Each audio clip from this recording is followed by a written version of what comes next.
Everyone, good afternoon. आज हम यहाँ पे कोई भी एम्प्लॉय अगर हमारी इंस्टीट्यूट में से चला जाता है तो उनको यहाँ से कैसे निकालेंगे, कैसे एग्जिस्ट करेंगे, उसके बारे में जानेंगे, राइट। तो हमारे पास यहाँ पे एक एग्जिस्ट स्टाफ करके मॉड्यूल है जो आपको यहाँ पे all in one ERP modules के अंदर मिलेगा लास्ट में। वहाँ जाके आप एग्जिस्ट स्टाफ पे जाओगे। एग्जिस्ट स्टाफ में जाने के बाद आपको फर्स्ट ऑप्शन आएगा डैशबोर्ड। डैशबोर्ड पे आपको जितनी भी ये मॉड्यूल्स की एंट्रीज है वो दिखेगी, ठीक है। और क्विक एक्शंस, इट मीन्स कि डैशबोर्ड पे जाके आप जितने भी बटन्स हैं उसको वहाँ से क्लिक करके आपका जो भी वर्क है वो कर सकते हो। अभी उसके बाद आ रहा है रेजिग्नेशन डिटेल्स। तो रेजिग्नेशन डिटेल्स और रेजिग्नेशन रिक्वेस्ट, अभी आपने ये पहले डैशबोर्ड देख लिया। डैशबोर्ड पे 3 बटन है क्विक एक्शंस के अंदर, जहाँ पे आप क्लिक करके वर्क कर सकते हो। अदरवाइज आप लेफ्ट हैंड साइड के बटन पे जाके भी वर्क कर सकते हो। अभी हम चाहते हैं माय रेजिग्नेशन में, आप जब लेफ्ट हैंड साइड पे जा रहे हो और माय रेजिग्नेशन डिटेल्स में जा रहे हो, तो रेजिग्नेशन डिटेल्स किसके लिए है? ये तो ओनर के लिए नहीं है, ये एम्प्लॉय के लिए है। जो एम्प्लॉय को हमने रेजिग्नेशन अप्लाई करने के राइट्स दिए हुए हैं, जो रोल को हमने ये राइट्स दिए हुए हैं, वो लोगों को माय रेजिग्नेशन डिटेल्स का बटन दिखेगा। रेजिग्नेशन डिटेल्स में वो लोग खुद की रेजिग्नेशन की डिटेल्स देख पाएंगे, ठीक है। अभी आएगी रेजिग्नेशन रिक्वेस्ट। रेजिग्नेशन रिक्वेस्ट के अंडर में 2 वर्क हो सकते हैं। फर्स्ट जो है वो आपको यहाँ पे पूरी एम्प्लॉइज की एंट्रीज मिलेगी जिन लोगों ने रेजिग्नेशन के लिए अप्लाई किया है खुद की साइट से, राइट। खुद के लॉगिन क्रेडेंशियल से अगर आपने उनको राइट्स दिए हैं तो वो खुद के लॉगिन क्रेडेंशियल से सिर्फ और सिर्फ वेब से ये रेजिग्नेशन अप्लाई कर पाएंगे।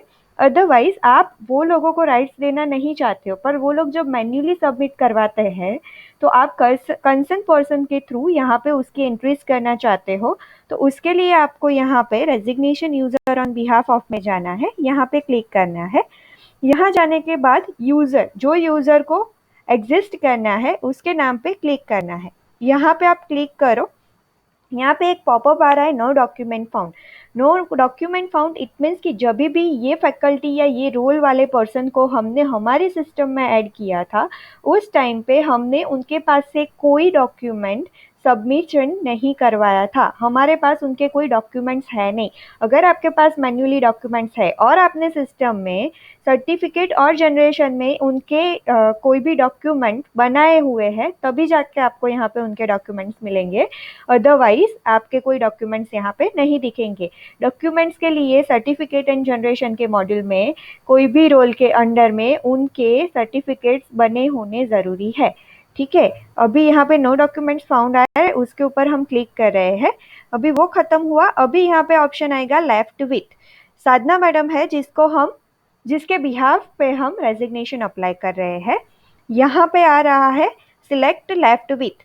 अभी यहाँ पे 2 ऑप्शन है, वॉलेंटरी और non voluntary. Voluntary it means कि वो आपको बता के गया है और उसको आपने जो नोटिस पीरियड दिया था वो नोटिस पीरियड सर्व करके वो पर्सन गया है, तो आप वॉलेंटरी सिलेक्ट कर सकते हो। अदरवाइज अगर वो ऐसे ही चला गया है और वहाँ पे अगर नोटिस पीरियड का कोई कंसर्न नहीं है और ऐसे ही बिना बताए चला गया है, तो आप नॉन वॉलेंटरी सिलेक्ट कर सकते हो। यहाँ पे मैं वॉलेंटरी सिलेक्ट कर रही हूँ। नोटिस पीरियड कितने दिन का होना चाहिए? अगर वो 10 डेज का दे रहा है, आज आपको बता रहा है और आज आप सिस्टम में एंट्री कर रहे हो, तो आज से 10 दिन अगर वो नोटिस पीरियड उसका कंसिडर होने वाला है तो आप यहाँ पे 10 डाल सकते हो। अगर 20 डेज का नोटिस पीरियड है तो आप यहाँ पे 20 डेज सिलेक्ट कर सकते हो, ठीक है। अभी लेफ्ट डेट, यहाँ पे left date by default notice period के अकॉर्डिंगली सेट हो जाती है। जितने दिन का आप नोटिस पीरियड ऐड करोगे वो हिसाब से आज की डेट से लेके नेक्स्ट जितने भी डेज का नोटिस पीरियड ऐड हुआ है वो हिसाब से लेफ्ट डेट यहाँ पे ऐड हो जाती है। वो हुआ खत्म। अभी रीजन फॉर रिजाइन, कौन से रीजन से वो छोड़ के जा रहा है। अगर बता के नहीं गया है तो आप अपने हिसाब से डिस्क्रिप्शन दे सकते हैं। अगर वो बता के गया है कि ड्यू टू मैरिज वो यहाँ पे वर्क नहीं कर रही है, ठीक है, तो यहाँ पे आप रीजन में डाल सकते हो ड्यू टू मैरिज। और अगर उनके कोई डॉक्यूमेंट्स है तो आप यहाँ पे सिलेक्ट कर सकते हो। जो हमने यूजर जब फर्स्ट टाइम सिलेक्ट किया तभी जाके अगर कोई डॉक्यूमेंट है तो यहाँ पे सिलेक्ट करने का ऑप्शन आएगा, अदरवाइज यहाँ पे सिलेक्ट करने का ऑप्शन नहीं आएगा, ठीक है। वो करने के बाद आप यहाँ पे सबमिट कर सकते हो। अभी सेकेंड थिंग, अभी ये हुआ कि ये अभी आज के दिन पे कोई अगर आपके पास रेजिग्नेशन सबमिट करवाने आता है, उनका रिजाइन सबमिट करवाने आता है, तब की बात। अगर कोई 20 दिन के पहले ही छोड़ के चला गया हो या 30 डेज के पहले ही छोड़ के चला गया हो, तो आपको यहाँ पे -30 डेज करने हैं। -30 डेज यहाँ पे नोटिस पीरियड में किया। अभी लेफ्ट डेट पे हम चेक करेंगे तो वो 30 डेज के पहले की डेट यहाँ पे दिखाई देगी, क्योंकि वो उसी टाइम पे चला गया था, राइट। तो अगर कोई चला गया है, उसका रेजिग्नेशन डालना है तो माइनस में डेज डालो, जितने दिन पहले, जितने महीने पहले गए, पर डेज यहाँ पे कंपलसरी है, ठीक है। और अगर बाद में जाने वाला है तो आज की डेट से कंसिडर करने के बाद आप यहाँ पे डेज डाल सकते हो। अभी यहाँ पे लेफ्ट डेट पे अगर मैं क्लिक करूंगी ना, तो आपको देखने को मिलेगा कि 30 डेज पहले का डेट यहाँ पे हो जाएगा। देखो हो गया है। अगर 30 डेज पहले वो चला गया है तो आप यहाँ पे ऐसे ही सिलेक्ट करके फिर यहाँ से उसका रेजिग्नेशन करो सबमिट। अभी जब रेजिग्नेशन उसका सबमिट हो रहा है, राइट, तो यहाँ पे आपको एक्शन में बटन मिल रहे हैं, जहाँ पे लेफ्ट नाउ का ऑप्शन है, रिजेक्ट का ऑप्शन है, व्यू का ऑप्शन है और एडिट का ऑप्शन है। लेफ्ट नाउ पे क्लिक करोगे तो पर्सन सिस्टम में से निकल जाएगा। रिजेक्ट करोगे तो उसने आपके पास जो रिजाइन रखा है वो आप रिजेक्ट कर रहे हो, तो वो उसका रेजिग्नेशन है वो रिजेक्ट हो जाएगा। व्यू बटन पे क्लिक करोगे तो उसकी जितनी भी डिटेल्स उसने रेजिग्नेशन के टाइम पे ऐड की है वो आपको मिल जाएगी। और अगर एडिट बटन में जाओगे तो उसने रेजिग्नेशन के टाइम पे, रिजाइन करने के टाइम पे जो भी ऐड किया है उसमें आप एडिट कर पाओगे, ठीक है। ये हमने किया है सुपर एडमिन और ओनर लॉगिन से कोई भी यूजर के बिहाफ से रेजिग्नेशन अप्लाई, ठीक है। अभी मैं आपको यहाँ पे कोई यूजर के बिहाफ से कैसे रेजिग्नेशन अप्लाई होगा वो भी दिखा देती हूँ, ठीक है। अभी यहाँ पे मेरे पास एक अकाउंटेंट का रोल है जो रेजिग्नेशन अप्लाई करना चाहता है, ठीक है। तो उसके लिए यहाँ पे उसको मैंने एग्जिट स्टाफ का राइट्स दिया हुआ है। तो उसको भी क्या करना है, वो जाएगा एग्जिट स्टाफ में।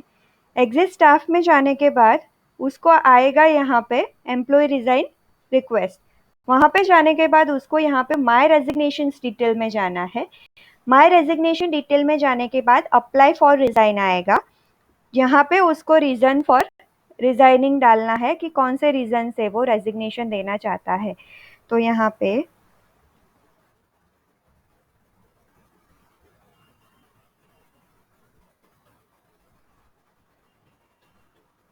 गो टू सम वर्क एल्स करके मैं यहाँ पर रीजन डालती हूँ और उसको सबमिट करती हूँ, ठीक है।